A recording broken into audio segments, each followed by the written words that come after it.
Hey people, Shinobi no Kami here. In this fanfic, due to a quirk of fate, Naruto passes the academy graduation exam on his first try. Because of this, his life takes an interesting turn before he joins Team 7 after Kakashi poaches him from his sensei. How will this affect the timeline? Before we begin, please like, share, and subscribe if you enjoy. Tell me your thoughts in the comments section. So without any further ado, let's roll the intro.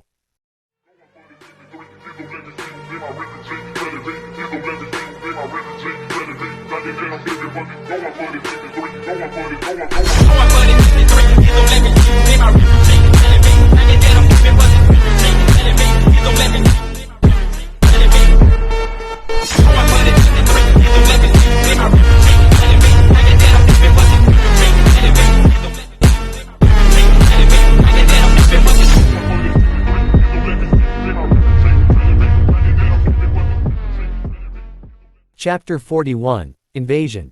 Kakashi watched as his student Sasuke stood facing Gaara. Training Sasuke one-on-one for a month had been rather trying to his patience, especially since he had wanted to do other things at the time, namely train Naruto. The attitude problem alone had been enough to get on his nerves and make him want to strangle the Uchiha boy and bury him in a shallow unmarked grave. That boy never appreciated what was given to him. Probably because just about anything and everything was given to him if he indicated that he wanted it by people who either pitied him for being left alone in the world, or sought a small amount of the power he would hold in the future. When something wasn't handed to him when he wanted it, Sasuke became upset, and exceedingly jealous of anyone who had what he wanted. This character flaw hadn't entirely been because of the massacre though, as Sasuke had been the beloved younger son of the head of the Uchiha clan, and as a result had been spoiled practically from infancy by his clan, especially his older brother. Despite his misgivings, he himself had given Sasuke something most precious, and he was almost certain he would regret it in the future since he already was starting to, because the boy hadn't appreciated it or the other training he had given him. Part of the responsibilities of being a teacher is passing things down to the next generation. He wanted to pass everything he knew down to Naruto, but there was one thing he knew that he unfortunately could not pass down to his sensei's son. In fact, Sasuke was the only member of the next generation that it could be passed down to considering the requirements. There was a good chance that Sasuke would not be his student or his concern for much longer, considering some of the better offers he had gotten for the boy from Junin who were looking for an apprentice, but, as Sasuke's teacher, for however long that he would be, there was one thing he could teach the boy, and that was the Chidori, which he had. He'd had reservations about teaching the boy the technique, considering the anger problem the child had, and his tendency for overkill, but the technique was too valuable to die with him the way the Hiraishin had died with Minato-sensei. Had there been more Uchiha however, he would have held out until he had found one who was worthy of learning his signature technique, one who had been more like Obito, one who would have truly appreciated what he'd been given, and the hard work and sacrifice it had represented. That couldn't be though, because all that was left of that clan was a boy who had not appreciated what had been given to him, a boy who was like he had once been in many ways, but far more arrogant than he had ever been. At the very least, he'd had respect for his sensei since day one.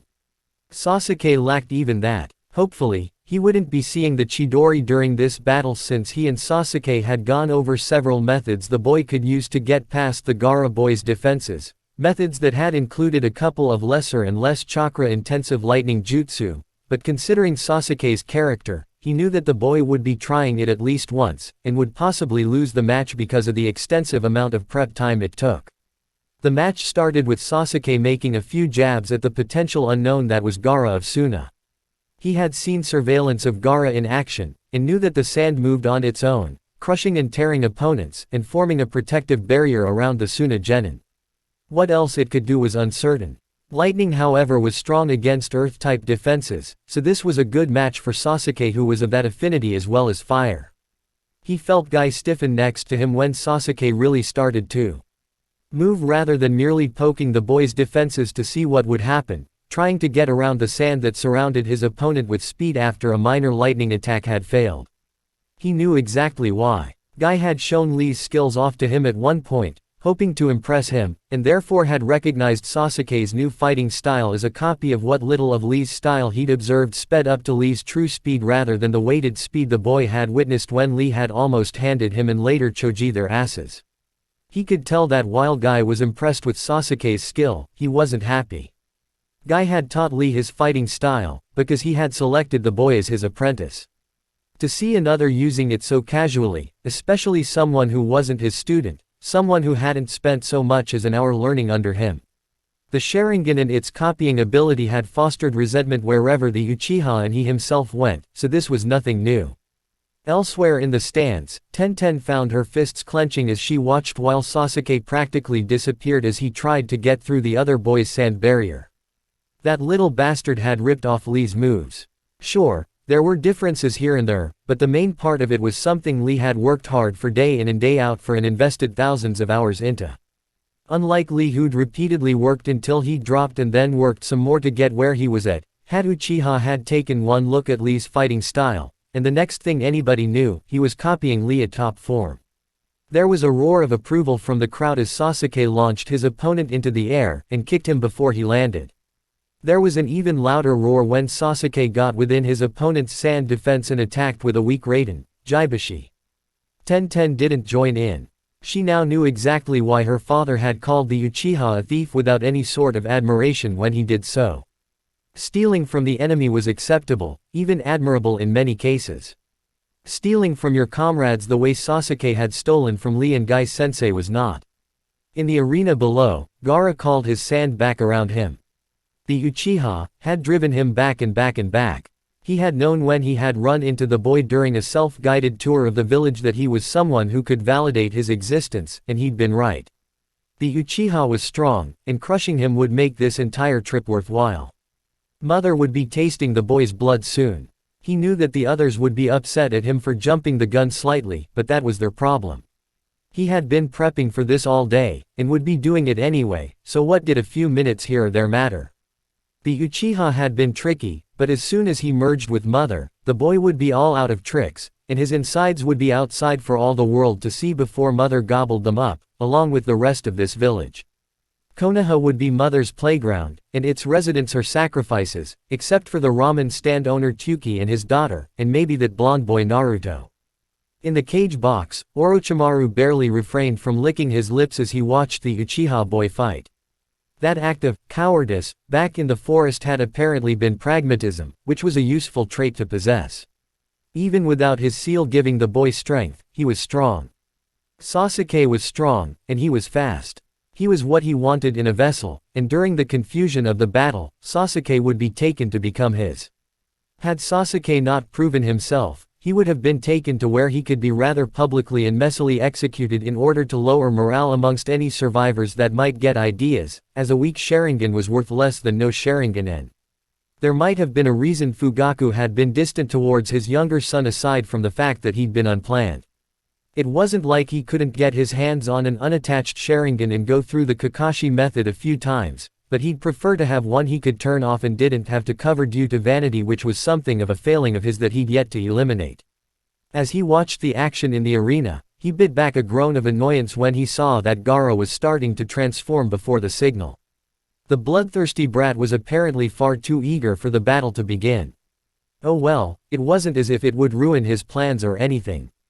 Konoha was as good as destroyed, at the moment, considering the fact that they were mostly unprepared for what was to come. Knowing that what would be coming next would be interesting to say the least, he turned his attention back to the fight. As Gaara sat in his cocoon of sand, Sasuke made his way up the wall of the arena where he stood preparing something. This part of the fight was boring. He hated it when things weren't moving. As he was about to give the signal, if only to end the monotony since Gaara's transformation would take a while, he heard a familiar chirping noise. Little Kakashi had taught him that jutsu. Well, it looked like things were going to get interesting. He would sit back and watch this. As the sound of birds rose to a crescendo, the Uchiha boy raced down the wall towards the sand ball that contained the Ikibi's Jinchuriki, leaving a line of destruction behind him. Seeing as the Chidori could cut through steel, concrete and earth were nothing to it, and didn't slow it down one iota. Practically the instant the boy started down the wall, his arm was through Gaara's sphere of protection, and based on the sounds coming from inside, he had gotten something, but had failed to kill Gaara, who tried to hold his arm in, possibly in order to rip it off. Sasuke managed to free his arm, and a monstrous spiked thing that could be a paw or a tail shot out of the hole that Sasuke had made in Gaara's protective sphere, and attacked the boy. Seeing the appendage, he waited for the rest of the transformation, but it didn't happen. The ball of sand disintegrated instead. It seemed that Sasuke had managed to tire Gaara out and get him to use the chakra necessary for the transformation. Oh well, he'd deal with Gaara later. Now, he'd be giving the signal. Without warning, he raced to the railing and launched a smoke canister that would cover his kidnapping of his former sensei, as well as signal the start of the invasion. Everything was now in motion. That was good. He hated it when things were still. Unexpected cloud of smoke in the cage box. Dutton. Feathers. Ease. Wake up, stupid. OWWW. Huh. What? There seems to be some sort of barrier on the roof above the cage box, and the Hokage and the cage are in the middle of it. Hokage-sama appears to be the cage's captive. One of the Anbu has moved to assist and is now rolling down the roof in flames. Mizuko groaned and slammed his head into the bar. Why had the cage decided to start a war now of all times? Thanks to his untimely assassination attempt, he was now out 100,000 ryo, as the third phase had apparently been stopped before the tournament could be completed, and Uzumaki Naruto had only won one match instead of all of them. Of all the times this could have happened. Bad luck, man. One of the bar patrons said, a bar patron who was out some money as well, since the phase had ended in an invasion prior to the completion of the finals, which was a legitimate bet that someone who had bet that every Chunin exam had finally made a killing off of. Bad luck. That had been all his available money until his leg healed and he was able to take missions again in 6 weeks. Thanks to that stupid cage, he was going to be forced to survive on field rations.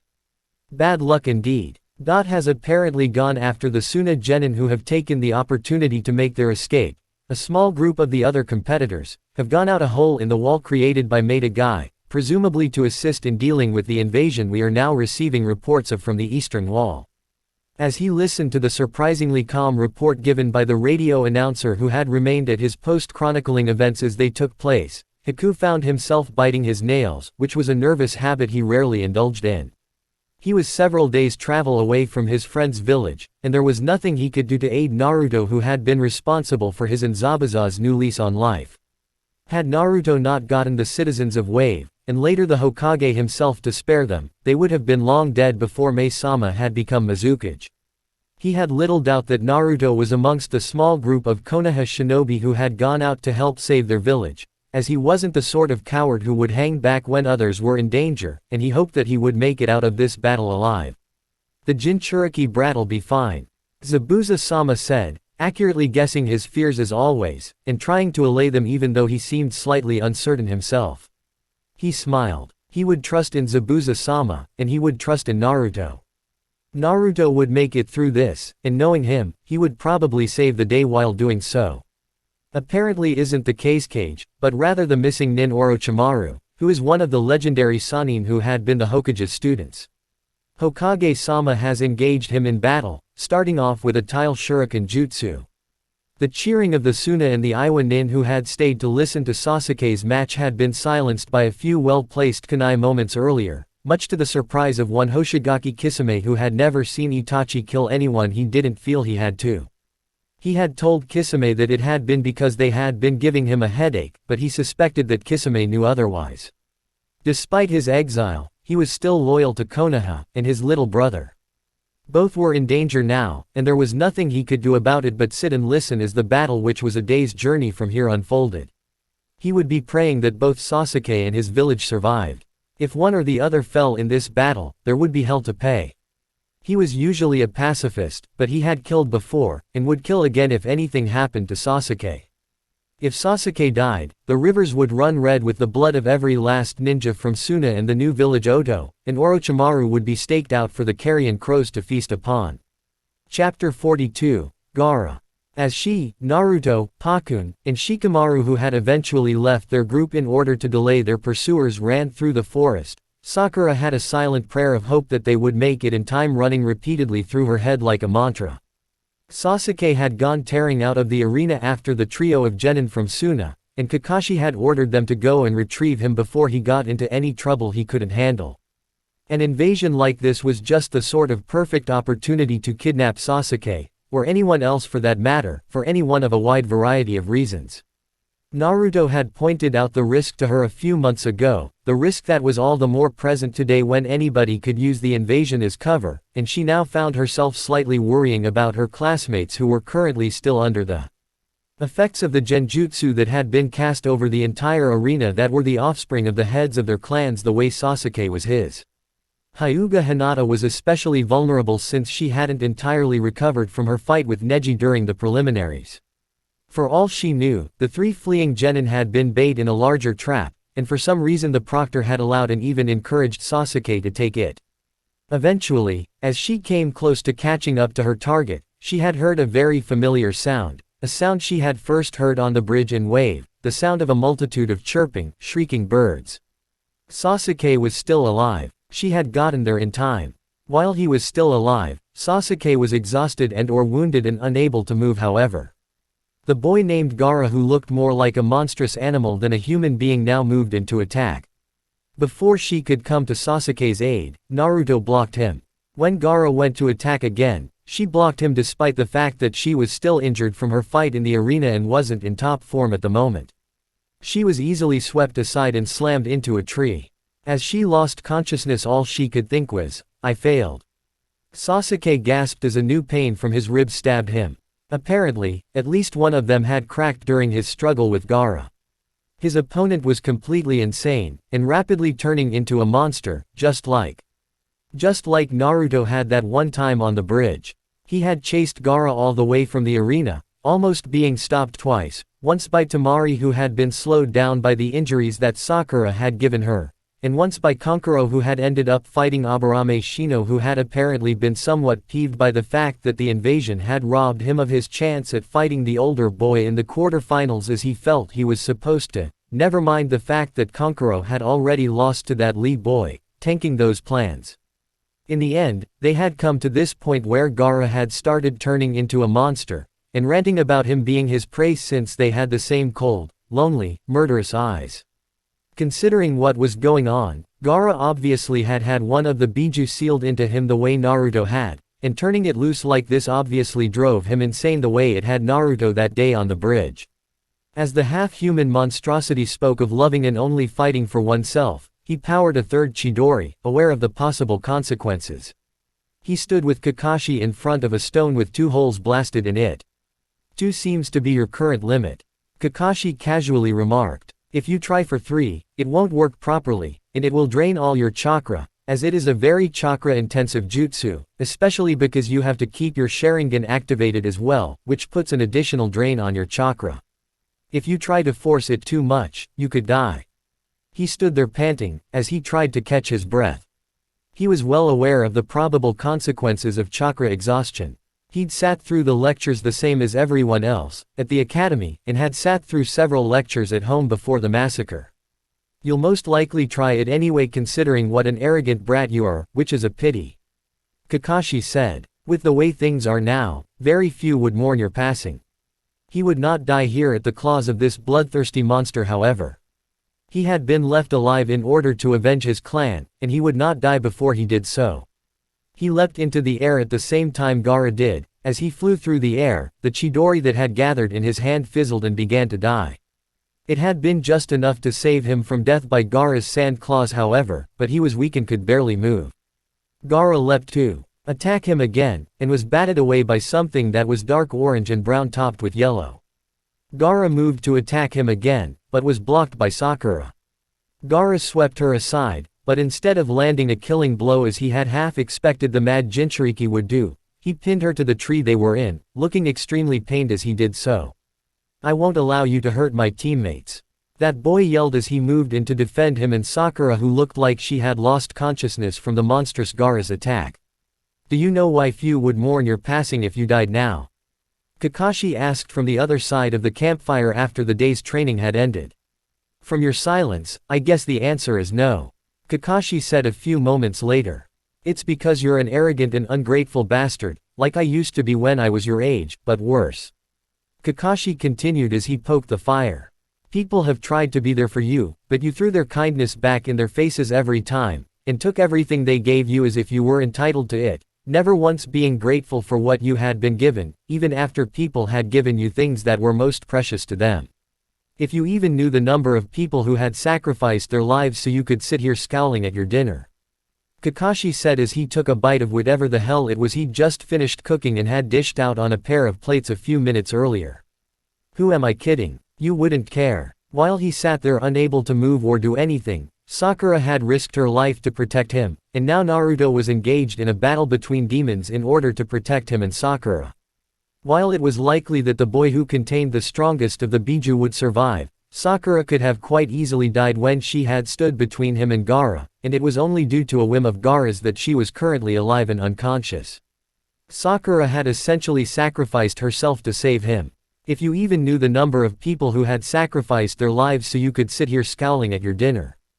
Kakashi said as he took a bite of whatever the hell it was he'd just finished cooking and had dished out on a pair of plates a few minutes earlier. Who am I kidding? You wouldn't care. As Naruto looked into the empty depths of his opponent's eyes and listened to him talk of fighting only for oneself and loving only oneself, he found himself wondering if this monster before him could have been him. He knew that letting the demon out like this boy seemed to have done, if his words and transformation were any indication, drove even the sanest people insane, but he didn't think that Gaara was all that stable to begin with, considering the fear with which his comrades regarded him. There had been a time when he had gone almost completely mad from the loneliness he'd been forced to live with for most of his short life. There had been a time when he had come close to snapping, a time when he had almost become the monster Sakura had feared he was when she had first joined Team 7. There had been a time when he had stood there looking at people and imagined stabbing them if only so that cold look in their eyes would change for a second, and they would see him, and acknowledge him. Before Iruka, his pranks had started to get even more vicious with each passing month. If Iruka had remained the way he had in the beginning, if his first team hadn't acknowledged him, and Tetsuo-sensei hadn't warmed up to him, if he hadn't met Kakashi, would he be the way this boy was now, a cold, lonely killer who seemed to enjoy the act if only because of the acknowledgement he got from it? Though the question gnawed at him every time he looked into the red-haired boy's eyes. It didn't matter now, even though it would more than likely haunt him later. He would do what he had to make sure that his opponent didn't harm his comrades or anyone else in Konoha. If he had to kill him, he would. He didn't like killing, and the thought of killing someone he had been ready to call friend before this had happened sickened him, but he would do what was necessary, and it was starting to look like the only option for stopping the other Jinchuriki. His absolute least favorite fight wasn't a straight-up fight without any prior preparation. It was fighting an opponent you could understand and see yourself in. Gaara had wanted love, never received it, and finally went mad because of it. He'd teetered on the brink himself, as the only person who even seemed to care for him had never had time for him, but Iruka-sensei had pulled him back. When he'd graduated from the academy, Iruka-sensei had then handed him over to his first team, who pulled him even further from the edge. There apparently hadn't been anyone to pull Gaara away from the edge, just people who pushed him closer until he fell off. As he fought, turning even more into the beast within with each passing second, Gaara growled in frustration at the one who wouldn't quit, wouldn't die, and constantly put his life on the line for his comrades instead of himself. He had wanted to spare the other boy who had treated him nicely and introduced him to Tsuki-san, but he was becoming a threat to his existence, and he had to destroy every threat to his existence before they destroyed him. The other boy who didn't know when to quit pushed him and battered him back and back and back with traps and blows and every dirty trick in the book until he'd been forced to subsume his will to that of Shukaku. When he suddenly found himself awakened by a powerful blow, he found himself looking into a pair of red slit-pupilled eyes. He heard a growl as a set of claws descended to end his existence. This was it, this was the end. After everything he'd survived, all the assassins who'd been sent by his own father, he was dying at the hands of someone he had almost thought he could call friend. He should have known this would be his fate, considering what had happened with his uncle Yashimaru. No, his opponent yelled when his claws were a half-inch away from his throat. No, my mother trusted me, the Yondaime trusted me, Iruka-sensei, Tetsuo-sensei, Morishita-san, Kakashi, Sakura-san, and Sasuke trust me. I can't. I won't. Not again. Never again. As the claws, and the odd markings on the blond boy's face receded and his eyes returned to blue, some things started to make a sick sort of sense, such as the cold glares that had been directed at the kind boy by a large number of the villagers. Naruto was like him, but he couldn't be. He couldn't be. How could a monster like him be so kind, so caring, so willing to risk his life for others? He was still wondering that when the fight ended and he found himself falling to the ground alongside his opponent as Shukaku's form dissolved around him, neither able to fight any longer, much less check their landing. Even then, after they had hit the ground, Naruto had forced himself to move forward, intent on saving his comrade who had been pinned to a tree by his sand earlier. If their respective teammates hadn't separated them, and Temari and Kankuro hadn't carried him off, he had no doubt that Naruto would have done what it took, even if it killed him.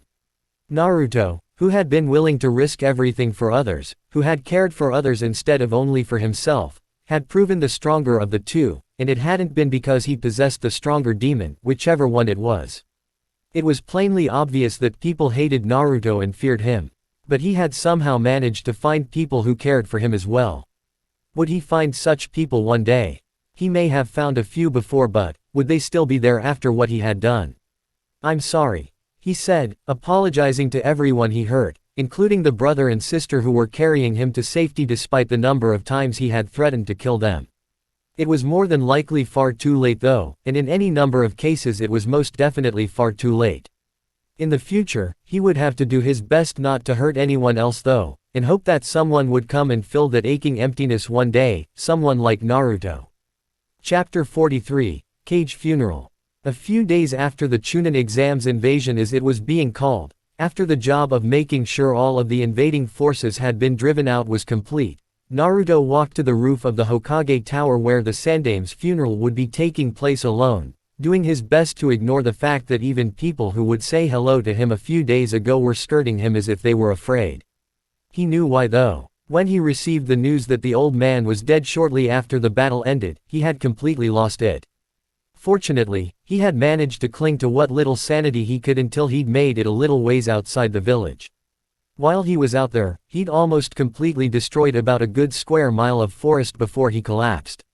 He had wanted to go to both Suna and Oto and tear every last one of those ninja apart, including Gaara and his teammates who had smiled to his face and plotted war behind his back. Then, last night, the news came in first via Messenger Hawk, then via a runner who had willingly undergone interrogation, news that left him shocked and confused when he'd read the special edition of that morning's paper. Suna had surrendered to Konoha unconditionally, and was willing to meet any demands that Konoha made. They claimed that they had been tricked into invading, and that they had the evidence to prove it. Apparently, the Yondaime Kazekage had been murdered by Orochimaru who had impersonated him during the Chunin exams and quite likely for a long time before. According to the account that had been given, the Yondaime Kazekage had gone to a negotiation meeting with Orochimaru a couple months ago, and had been killed because he had given Orochimaru an answer he hadn't liked. As he walked to the tower and the funeral service for the fallen, which had included the Hokage who'd been one of the few people to care for him before he'd found his team amidst a sea of mourners all dressed in black as he was, he found himself recalling parts of the oath he had proudly given along with the members of the other graduating teams that year while standing next to his teammates in the Hokage's office on the day he had officially become a shinobi of Konoha. Hereby swear to serve and protect the Hokage, the village of Konoha, and the land of fire. Swear to follow the orders given to me to the best of my abilities. If I am called up in a time of war, I will serve without reservations. Undoubtedly, every last one of the ninja of Suna had proudly given a similar oath before the Kazekage the day they became genin, and it had been because of that oath that most of them had fought, and because of that oath that many of them had died. The bastard who had killed both the Hokage and the Kazekage had stolen the service and the lives of those ninja. Not only that, but that bastard had caused the death of a large number of Konoha's citizens, shinobi and civilian alike. He wasn't sure if he'd ever be friends with Gaara and his teammates after the way they had betrayed him, but he would save his true hatred for the bastard who had killed the Hokage, Orochimaru. Feeling this hatred, he was beginning to be able to understand Sasuke's drive to be an avenger a little bit. There was someone he too would kill without fail. If it took 1 year or 100 to become strong enough, he would kill Orochimaru. Itachi knew that Kisame more than likely suspected that he was up to something. He'd left their camp so early that morning that it was practically night. When he had reached Atofika Gai, he had rented a room for a couple of hours and underwent something of a transformation. He knew better than to use genjutsu today because it would be spotted immediately where he was going. Most of the people he would be around would be ninjas after all. Looking in the mirror now, he barely recognized himself. Thanks to a temporary dye that took a special solution to wash out, his hair was a medium brown, his eyes were hazel thanks to contacts, and his skin was slightly darker than normal, but not so dark it looked out of place thanks to a pigment enhancer. Finally, there was one last thing to do. He pulled off his usual clothing, and put on the outfit he'd managed to acquire in the small town that had a large number of businesses that were open at all hours due to its proximity to a shinobi village. He'd had an outfit that was nearly identical to the one he was putting on a while back, but he'd long since outgrown it. With a final pull on the unadorned black top to smooth out any wrinkles, he was fully dressed in an outfit he didn't like because of what it represented. He hadn't worn clothes like these in nearly 5 years, and the last time he did so had been while quietly hiding in a tree, silently praying that nobody would notice him since that would force him to defend himself, while also hoping that someone would spot him and kill him. After one last check in the mirror, he was finally ready to go. He turned towards the open window and headed out towards Konoha, which still held his loyalty if only because of all he had sacrificed for it, and the funeral of a man that he both loved and hated. Toby popped off his mask and became Obito once more, if only for a little while. Obito pulled off his usual outfit which, while dark enough, wouldn't have been proper for where he was going, and donned the outfit he had purchased before he'd checked in at the inn he was staying at the night before. With a little white in his hair to make him look older than his 26 years, a bit of makeup to cover the differing skin tones that were a result of half his body having been replaced with a zetsu, and a change to his walk, he was no longer Obito, but just another old war veteran who hadn't had the sense to die when he should have. He'd promised Itachi he would stay away from Konoha, and he was usually a man of his word, for as long as the person he'd given his word to was alive at least. No matter how stupid he thought the promise he made was, he generally kept it. But, he wouldn't be keeping it on this day, since he wasn't about to miss the old man's funeral much as he hadn't that of his former sensei. As long as he didn't cause any mischief, nobody would need to know that he hadn't entirely kept his promise this time. As he stepped outside the inn and joined the parade of mourners that wandered past, he adopted an appropriately solemn expression. Internally, however, he wasn't nearly as contrite despite the fact that part of him still respected the Sandaime, if only because he'd been trained to do so since birth. He'd stopped caring about Konoha long ago, after everything of value that had made the place his home had up and died on him.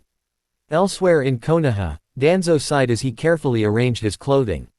Unlike the other 2 council members who had also been Sarutobi's teammates and fellow students under the Shodai and Nidaime Hokages, he would not be standing at the front giving the eulogy. He would be standing at the back, in the shadows where he belonged instead. To be honest, he had almost been tempted to skip this altogether. He had both loved and hated Sarutobi, and for a long time that hatred had come to eclipse their friendship. He'd not seen eye to eye with the man on a great many issues over the past several decades, and believed that the man had ruled Konoha with too soft a touch, and had been too soft on the other countries, and given away far more than Konoha could afford in the hope of maintaining peace as well. It had been because of this that people had thought Konoha weak enough to invade, and finally did so. Of the 2 of them, Sarutobi had always been just the tiniest bit faster, smarter, stronger, and better all around, and he had struggled long and hard to catch up only to fall further and further behind. It had been that Sarutobi, the one who had offered to sacrifice himself while he was still working up the courage to do so, the one who had been Hokage, that he had hated. The Sarutobi that he used to run around Konoha and play with as a child, the Sarutobi who had sworn that they would be friends forever and did his best to keep that promise no matter how difficult he'd made it, had been the Sarutobi he had loved. It was for that Sarutobi that he was attending this funeral. Once everything was finally in order, he grabbed his cane and headed out to the funeral of the last of his friends. In Suna, a different funeral was taking place. While it too was for a cage, it was for the Kaze cage. As Baki stood in the crowd and waited for Chiyo, who stood next to the Yondaime cage's 3 stony-faced children who stoically stood out in the hot sun dressed completely in black to start the eulogy, he found himself wondering what his former cage's reaction would have been if he ever learned that his funeral had been scheduled to start 10 minutes after the Hokage's, despite the fact that it could have waited a little longer considering the fact that the man's remains had been skeletonized and there was no particular rush to get him into the ground. The man who had little to no love for the Sandaime Hokage would probably have taken it as an insult, and he could practically see the man who had appointed him to the position of Junin instructor to his 3 children swelling in outrage. The Yondaime cage hadn't deserved this slight that Chiyo and several of the elders who had taken over the village until a new cage was named had bestowed on him. However, it wasn't his fault that the invasion had failed, considering the fact that it wasn't his plan in the first place, and the fact that he obviously hadn't signed off on it. While the Yondaime had been rather cold to those around him, he had deeply cared for his village and was willing to sacrifice anything and everything for it, and that had been why he and many others had been willing to follow him without question. Had he or someone else for that matter questioned just once, then maybe they would have realized that their cage had been replaced by an imposter. The Yondaime tended to get upset when his decisions were questioned, and tended to behave in a certain manner when he was upset, with differing reactions depending on exactly how pissed he was. The only person he'd seen come close to imitating the Yondaime when he'd had his feathers ruffled was Gaara, oddly enough. But then again, Gaara was his father's spitting image despite his odd coloring, which was undoubtedly due to Shukaku's influence, so that shouldn't really be a surprise. After what seemed like an eternity, Chiyo finally began to speak. Getting the honored grandmother Chiyo to give the eulogy had been quite the accomplishment for whoever managed it, considering the fact that Chiyo and her brother had sworn to stay out of the village affairs when they had retired over a decade ago, and the fact that both of them had severely disliked the cage. Come to think of it, the timing of the cage's funeral was more than likely Chiyo's doing. Temari watched her youngest brother out of the corner of her eye. Gaara had been behaving strangely since the failed invasion of Konoha, and she wasn't sure how she should react. He had been rather quiet on the run back to Suna, and had gone off on his own when they had learned of their father's death, only returning this morning in time for the funeral. In the time that he had been there, he had never once threatened to kill her, her brother, or anyone else for that matter. Usually, there would be at least 3 death threats a day, and one could generally gauge his mood by the number of death threats or actual deaths he handed out. It was strange seeing him standing there alongside them. Up until they had been grouped together onto a genin team, Gaara had been kept separate from them, mainly for her and Kankuro's safety. She had caught a few glimpses of Gaara here and there while he was wandering about the village and saw him on occasion when she had stopped to visit Uncle Yashimaru before then, but that had been about it as far as contact had been concerned. Was father of 3 fine shinobi. Chiyo Obasama said, as the eulogy that she had only been half listening to droned on. It seemed that Chiyo hadn't been willing to stretch the truth so far as to say that her father had been a loving father. He hadn't. He'd been cold, he'd been distant, and he'd sacrificed their mother in order to seal a demon inside their younger brother. He'd been her father, however, and she had loved him. She would also miss him greatly now that he was gone. The Sandaime Tsuchikage Unoki listened almost sadly as an era ended. Though he shouldn't have, he'd had the Yondaime cage's funeral taped so he could listen to it later. He had known the Sandaime Hokage for far longer than he'd known the youngster in the cage's robes, and had faced him on the field of battle on a few occasions. In a choice of whose funeral to listen to live, there was no contest, and it had been Suna's fault for scheduling their cage's funeral for the same day as that of the Hokage. With the professor's passing, Iwa was now the only village that was ruled by a Sandaime cage. The other villages were now on Yondaimes, or Godaimes, and soon, when 2 names were selected and announced, the majority of the 5 major villages of the elemental countries would be ruled by a Godaime cage. Realizing this rather than ignoring it like he usually did, he found that it seemed as if the world was rapidly leaving him behind. The Yondaime Reikage sat at his desk flipping between 2 radio stations, hoping that he didn't miss anything important on the other station each time he did so. Much to his irritation, Konoha and Suna had scheduled their cage's funerals for the same day at the same time. Since radios came into use, it was expected that if a cage could not attend the funeral of another cage for whatever reason, such as little to no advanced notice as was often the case since cages rarely died of natural causes, they would listen to it on the radio. Important events in hidden villages were almost never televised due to the amount of information on village layout that enemies could garner from the broadcast amongst other things. Though it was annoying, and it was an unwritten rule, it was a rule nonetheless, a rule that was almost ruthlessly reinforced by his peers.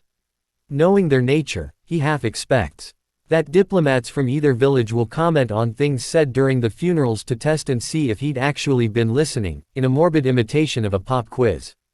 Considering the fact that it would just make him look even more of an uncultured barbarian, he doesn't want to get the answers wrong. He already has something of a reputation for being a slightly uncouth meathead, and he doesn't need something like that adding to it. So, while he would much rather be doing other things, such as dealing with the ever-present paperwork that was breeding on his desk, he forced himself to flip between two stations and attempt to at the very least catch the highlights of the funerals of two of his peers. In Kiri, Zabuza seemingly casually leaned against his wife's desk as she sat listening to the broadcasts that were coming in from a pair of radios that had been set up. In addition to being his wife's advisor, he was her primary bodyguard as well, which meant that he spent almost every waking moment with his wife as well as just about every sleeping one now that he'd acclimated himself to her presence. Though he would eventually have to comment on it, he had little to no interest in listening to what was coming in over the radios, as he had had very little interest in either the Sandaime Hokage or the Yondaime Kage, and didn't particularly care to listen to a couple of pompous elderly windbags sing their praises. The Sandaime Hokage's funeral, however, was slightly more interesting of the two, since it wasn't solely about the Hokage, but was a combined funeral for all who had died during the invasion that had disrupted the Chunin exams. Eventually, the two funerals were over, and Mei turned off both radios before turning back to her work. There was never much time for mourning the dead in Kurigakure, especially for someone like the Mizukage. There was far too much that needed to be done for the living. Chapter 44, Gadaime Hokage. Danzo snorted from his hiding spot as Jiraiya reacted to his fellow council members' offer exactly how he'd predicted he would.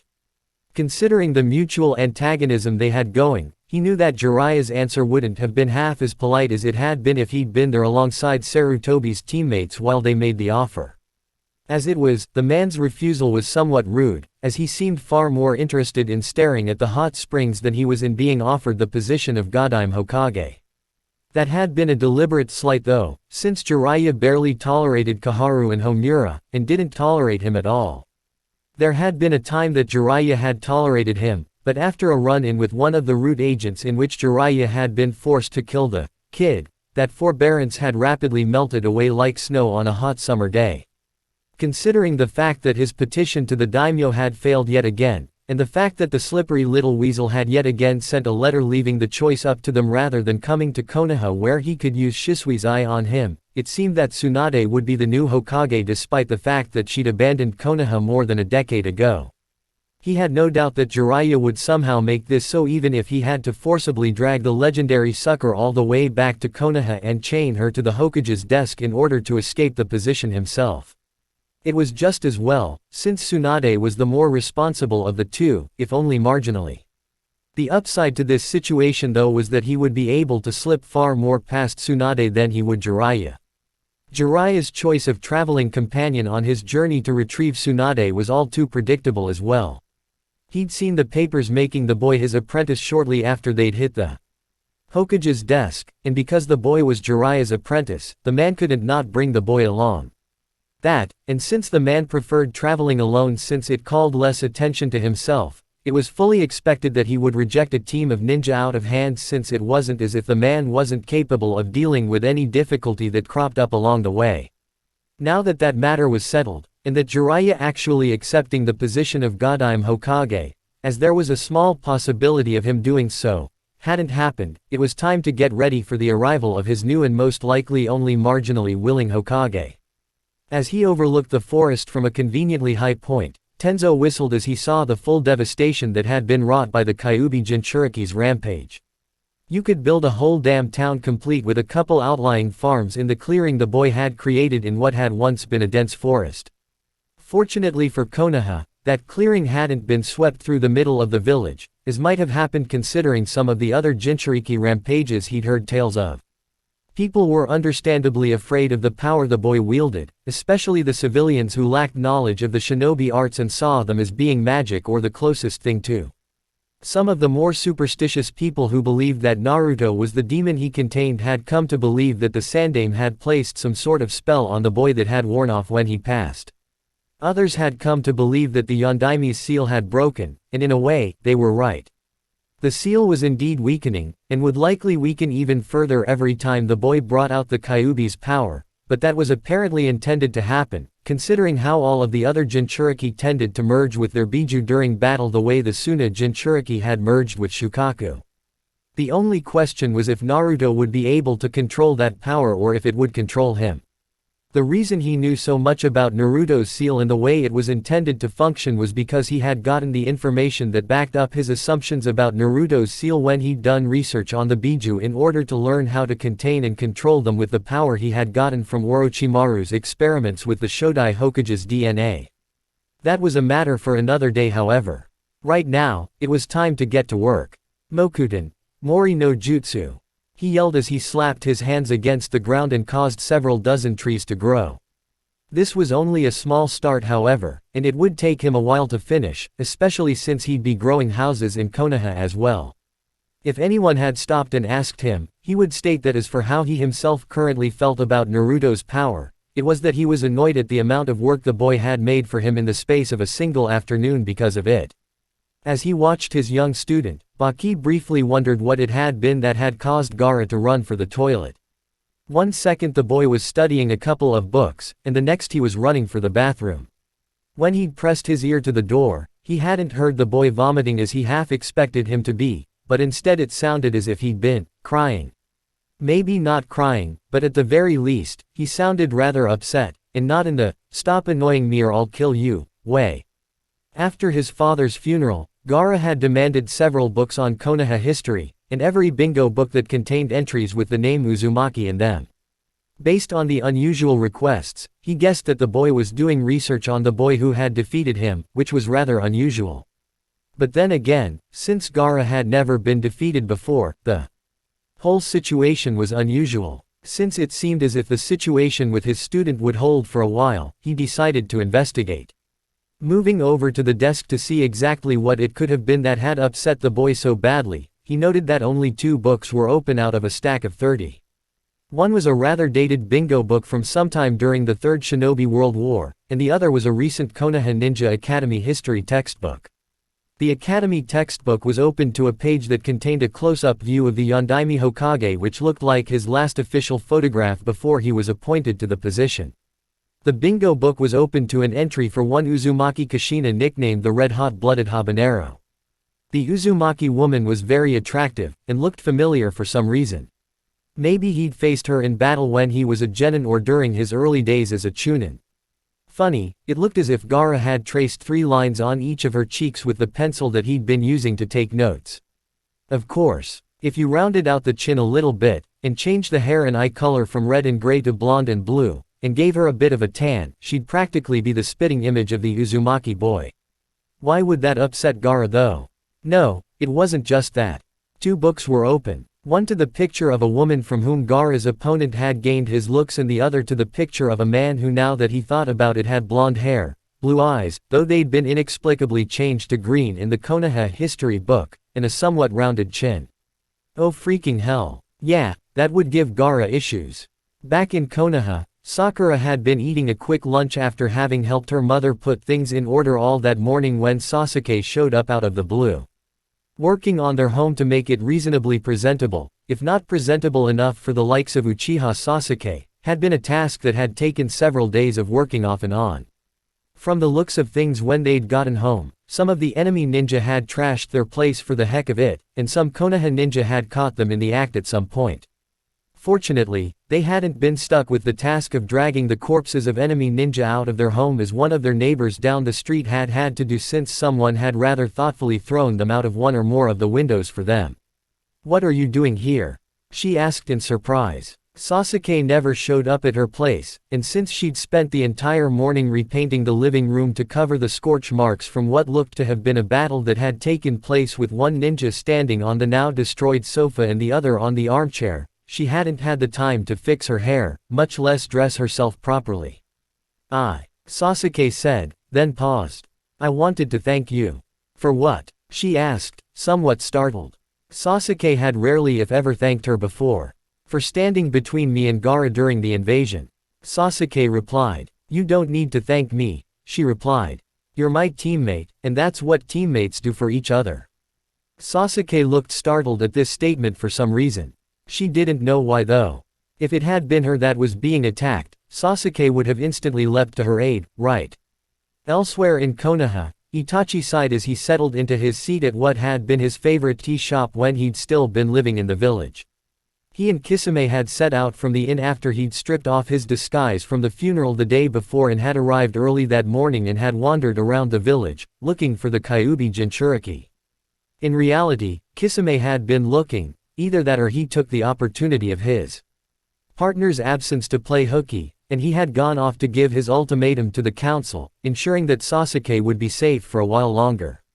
He knew that he had some time to waste since he had little doubt that Naruto would show up at his apartment at some point that day, and he and Kisame could ambush him there if he couldn't find any way to get out of this.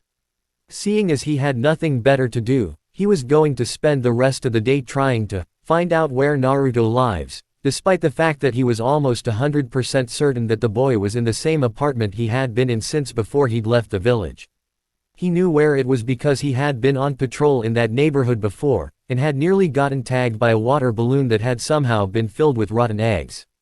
He had little doubt that the balloon had been intended for the rather unpleasant Anbu that usually patrolled the area during that shift, seeing as he'd done nothing to antagonize the boy prior to the event. As he and Kisame sipped their tea and prepared to eat their order of dango, 3 shinobi that he'd rather not face showed up. Asuma and Kurenai, who had apparently come on a date, and Kakashi, who had come to get some offerings for Obito ni, and was waiting for Sasuke. When Sasuke showed up, he and Kisame took the opportunity of the distraction he presented to vanish. As he hid on the roof of the tea house and waited for the shinobi to go off in pursuit of him and his partner, he heard Sasuke say, "Why aren't you bringing Naruto?" And Kakashi reply, "Because if Naruto hasn't left already, he will shortly be leaving the village to go on a trip with Jiraiya." Crap. That just made things a bit more complicated. Naruto had been about to go to Ichiraku Ramen and get lunch when Jiraiya had shown up and started talking some nonsense about going on a trip. At first, he couldn't believe what he was hearing, and was almost convinced that he was having an auditory hallucination or that someone had cast a prank genjutsu on him. What the white-haired pervert was saying had to be the most irresponsible thing he had ever heard. There was no way in hell that he would be going off and playing hooky with this guy when he had responsibilities here, and he most definitely did not owe the man for teaching him how to summon toads even if Gamabunta may have saved his life during that battle with Gaara. "Let me get this straight," he said to the white-haired pervert. "Konoha's in shambles, and we're down by about half our ninja force due to all of the dead and injured, and you want me to go with you while you research some woman. That about sums it up, yes," Jiraiya said, smiling. "How about a screw and a you, and I'm getting back to work," he said as he turned to leave. On his way down the alley, he caught something that had been aimed at his head. When he examined the object, he found that it was what looked like a mission scroll. "What's this?" he asked. "Well, I hadn't wanted to make it official, but I will if I have to," Jiraiya said. "You're going with me whether you like it or not." "On whose authority?" he asked, not even bothering to open the scroll that could easily be a fake, considering the reputed sealing skills of the man standing before him. "That of Konoha's full emergency council," Jiraiya replied. "Great. It seemed that they wanted him gone, temporarily at the very least. Well, it wasn't like it wasn't his fault. Losing control and setting the damn Kyuubi loose like that naturally had its consequences, and being dragged out of town for who knew how long by the white-haired pervert until things settled and a more permanent decision could be reached was obviously one of them, though he didn't think he was the best person to be with. Considering the fact that he'd actually tried to get him to use the Kyuubi's chakra before. "I'll go and pack," he snarled. "Cheer up," Jiraiya called after him as he walked off. "It's not going to be that bad. Besides, I plan on teaching you a thing or two while we're on the road." Shrugging and muttering, "Whatever," as he ditched the old pervert, he made his way to his apartment, and opened the scroll when he got there so he had a clear idea of what he should be packing. Apparently, he was being sent on a B-ranked mission to retrieve the Godime Hokage. Chapter 45, Itachi. Naruto sighed as he trailed behind the white-haired pervert that he could be spending a long while with, considering the fact that the man didn't actually know where the new Godime Hokage was at the moment, and would have to hunt her down. When a shinobi of a Sanin's caliber didn't want to be found. Well, at least, they had a Sanin tracking her.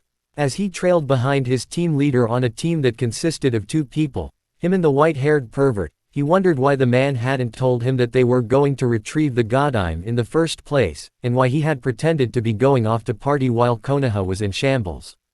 After a while, he realized that it was because they could have been overheard, quite possibly by someone who could innocently let the information slip to the wrong person. If their enemies in Otogakure who had yet to make a second attack, or any other enemies for that matter, got this information, they could send out a team to assassinate their new Hokage before she reached Konoha, further weakening the village as the next candidate would not be as strong as her. The woman Tsunade, whom his brief research indicated was a healer of great renown, had been selected because she was the best for the job, both politically and in matters of strength. As the granddaughter of the Shodime and student of the Sandame, she would have almost universal appeal amongst the villagers. If something happened to her, the position would more than likely be given to the white-haired pervert, since he was both a student of the Sandame and the teacher of the Yondaime. That would be an unmitigated disaster, because he was certain that the man's irresponsible behavior was not entirely a charade. An irresponsible Hokage was worse than no Hokage at all. And Itachi suppressed an exasperated sigh. They had not managed to get out of the village before Asuma, and Kurenai had caught up to them. Kisame was just itching for a fight, and he wasn't entirely sure he'd be able to hold him back. After introductions were made, and he looked into the eyes of his former comrades only to see that they wanted him dead, the fight was met, and he found himself involved in a small genjutsu battle with Kurenai. He merely turned the woman's genjutsu around on her, when even without the Mangekyo he could have done so much worse. Despite all appearances, he was still loyal to Konoha, and the shinobi of Konoha were still his comrades. He didn't want to kill them if he didn't have to. The battle continued for a little while, and eventually Kakashi showed up and pulled Kurenai out of a tight spot. He felt slightly sick at turning the Tsukuyomi against his former captain, but it was better that the man learn of it now from him rather than face Madara one day with no knowledge of its existence. While in the world of the Tsukuyomi, he couldn't go easy on the man even though he wanted to. If Kakashi suspected anything were up, he could do something to blow his cover. Kakashi would survive though, and wake up eventually after this was over. Sasuke had managed to do so without too much damage.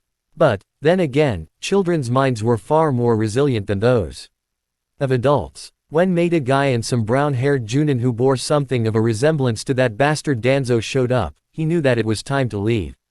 He didn't need half of Konoha's remaining shinobi on his and Kisami's asses, especially now when the Akatsuki's hunt for the Jinchuriki was beginning. Naruto was no longer in town, so remaining was pointless. Kisame growled as he and Itachi followed the host for the Kyuubi and his guard at a discreet distance. He'd been robbed of what could have been the fight of a lifetime. Him against one of the former Guardian 12, Konoha's legendary Green Beast, and whoever the hell that was who came and assisted them. The fact that he didn't know who the brown-haired guy was and whether or not he was strong niggled at him for a while as he and Itachi pursued their target, until he finally broke down and pulled out his bingo book. Barely paying any attention to the road, he flipped through the pages looking for either the correct picture or a description that matched. Eventually, he found it near the back of the book and snorted with disgust when he did. The brown-haired guy was a rather standard Konoha Junin who only merited an entry in the book because of his skills as a con artist. There was a mention that he'd been using his genin team in cons recently. One of the genin on that team just so happened to be their target. If the little brat thought he could trick them and flee, he would be getting a very unpleasant surprise. Come to think of it, there was no reason that he couldn't cut the boy's legs off the minute he was captured to prevent such things. The boy didn't need legs to survive, and would need to be held for a while anyways until the group could get enough practice in to synchronize the extraction process. The newest member Deidara lacked the necessary concentration skills to maintain the jutsu for longer than an hour or so. Asuma sighed as he disarmed the last of Kakashi's traps and dragged the unconscious man to his bed. He had briefly thought of bringing Kakashi to the hospital, but decided against it. No shinobi liked to wake up in the hospital, and the hospital was so swamped right now that it was best not to go there unless it was serious. He would bring him there though if he didn't awaken in a few hours. Kurenai was commenting on the ingenuity of the traps surrounding Kakashi's door and windows. He had a feeling that Kakashi either hired the Uzumaki boy to do them or stole the boy's notes. One or two of them were rather effective classics that were meant to be noticed so one would become overconfident and miss the other traps until it was far too late. Guy was looking somewhat nervous, but he understood. Kakashi had been Guy's best friend as well as his eternal rival since the two of them were children, and was naturally quite concerned about him. Kakashi and Guy never mentioned the best friend part, but it was obvious to anyone who watched their interactions. Guy had graduated the academy a year and a half after Kakashi at the age of 7, and proven himself to almost be Kakashi's equal any number of times. People tended not to notice this however, as Guy had always looked and acted like a loser. Many people had learned that Guy wasn't the loser he appeared to be the hard way after they'd had the shit beaten out of them by the gay-looking weirdo in green. As he sat discussing what had happened, and waiting for Kakashi to wake up, Kakashi's student Sasuke let himself into the man's apartment. From the look on the boy's face, it seemed that there actually was someone in Konoha that the boy cared about besides himself. He, Kurenai, and Guy remained quiet about Itachi. Who knew how the boy would react to discovering that his brother had returned, especially since the boy had mentioned swearing to kill his brother if he ever saw him again. It wouldn't do to lose the last of the Uchiha because they had let something slip and the child had gone off half-cocked believing he could defeat someone on Itachi's level. From what little action he'd seen from Itachi during that fight, he could tell that the young man had truly earned his S-class ranking in the bingo book. At the moment, Uchiha Sasuke was maybe ranked at a high C or perhaps a low B. While the boy had completed an A-ranked mission, that had been mainly due to Kakashi and an ungodly amount of luck. As Sasuke was asking Kurenai about Kakashi's condition, Yamashiro Aoba completely blew it. He'd shown up and started asking about Itachi and his objectives at what had to be the absolute worst time. Next thing everyone knew, the Uchiha boy was running out the room, and he had a feeling that it wasn't to go and have a good cry. Someone should go after him. Kurenai said. Anyone feel like they're up to dragging a struggling Uchiha with an activated Sharingan back and holding him captive for however long it takes for him to calm down and the situation to blow over? He asked. Everyone looked at each other waiting to see who would make the first move. That's what he'd thought. Things like this had been so much easier when there were other Uchiha around to deal with their wayward offspring. And, Guy sighed. He'd drawn the short straw, and would now be hunting down a highly upset Uchiha who was more than likely heading straight towards the enemy. The enemy in this case was Uchiha Itachi, and some large blue guy who had come to Konoha to kidnap the Uzumaki boy. While he was reasonably certain of the Uchiha boy's intended destination, he did a quick check of the village to make sure the child hadn't run off to have a panic attack somewhere. After all, it wasn't entirely inconceivable that he would do so, considering the number Itachi had done on him when he was 8. He barely suppressed a frustrated sigh when a quick interrogation of the gate guards had revealed that Sasuke had run out of town and down the road. Great. He knew that it wouldn't be as simple as crawling into whatever space the Uchiha child had holed himself up in and comforting the boy. Hopefully the child hadn't gotten too far in the head start he'd been given, and he would be able to catch up soon. Uchiha were made for speed however, so things didn't look good in that area. A Uchiha who was desperate, and given the head start Sasuke had been given could already be halfway to Shukuba by now. Well, if he failed to catch Sasuke in time, he would do 5,000 sit-ups then 5,000 push-ups while he waited for Kakashi to kill him. And, that man had been in Konoha. That man had been in Konoha targeting his teammates. That man had been in Konoha targeting his teammates, and he'd hurt Kakashi. That man had been in Konoha targeting his teammates, he'd hurt Kakashi, and now he was going after Naruto. When had Naruto become Naruto to him? Naruto had left town with someone called Jiraiya on some sort of trip, and they didn't know Itachi was after them. He didn't entirely know why that man was after them. All he knew was that that man had taken out their family to test his abilities, and now he was going after his teammates. Was it to test his abilities as well? Kakashi was said to be at something approaching Kage level, and Naruto was incredibly powerful, especially when he called on the power of the Kyuubi. Why come now though? Both Naruto and Kakashi had the same amount of power that they had a month ago, 6 months ago, a year ago even. The only thing that was different was that Konoha's security was at an all-time low thanks to the invasion, making it easier to slip in and out of the village without being noticed. If you didn't want to be noticed however, why attempt to kidnap someone like Naruto whose absence would be quickly noticed despite the number of people who tried to pretend he didn't exist, much less start a battle with Hatake Kakashi in the middle of the village? It didn't make sense. Nothing about that man made sense however. He would make it to Naruto in time and warn him before he faced that man. Today, he would either kill that man and avenge the clan, or he would die. It was quite likely that he would die, and if he did, he would do anything in his power to take that man down with him. Luck was a part of a shinobi's skill set, and no matter how powerful a ninja was, they could still be brought down by a lucky shot. He would do his best to make that shot.